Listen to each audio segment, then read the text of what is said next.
In today's video, I'm going to show you how to manually charge a customer in Stripe. Whether you're a small business owner handling custom payments or someone managing client transactions, knowing how to create manual charges in Stripe will help you process payments smoothly and professionally. This step-by-step guide will walk you through everything you need to know to get it done quickly and efficiently. First, open your browser and head over to stripe.com. Once you're there, click on Sign In at the top right corner.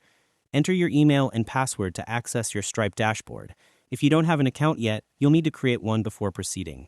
After you've logged in, you'll be taken to your Stripe dashboard, which is the central hub for managing your payments, customers, and settings. From the dashboard, go to the billing section on the left-hand side. Inside billing, click on Invoices. This is where you can see all your previous invoices and create new ones. To manually charge a customer, click on the Create New Invoice button. Next, you'll need to add a customer. If the customer is already in your Stripe account, simply select their name. If not, click on Add a New Customer and fill in their details such as name, email address, and billing information.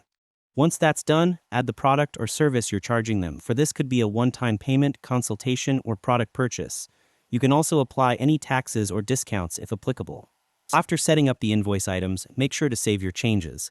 Then scroll down and choose Automatically Charge Customer. This ensures Stripe will process the payment using the customer's saved card details. If your customer hasn't added their payment method yet, click on Add Payment Method and enter their card details carefully. Before finalizing everything, double-check the amount, due date, and any additional notes. You can even schedule when you want Stripe to process the charge by selecting Schedule Charge Date.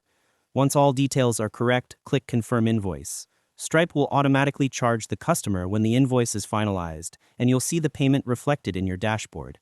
It's also a good idea to send a payment confirmation email to your customer or enable automatic receipts in your Stripe settings to keep everything transparent and professional. And that's all there is to it. By following these simple steps, you'll be able to manually charge customers in Stripe without any hassle.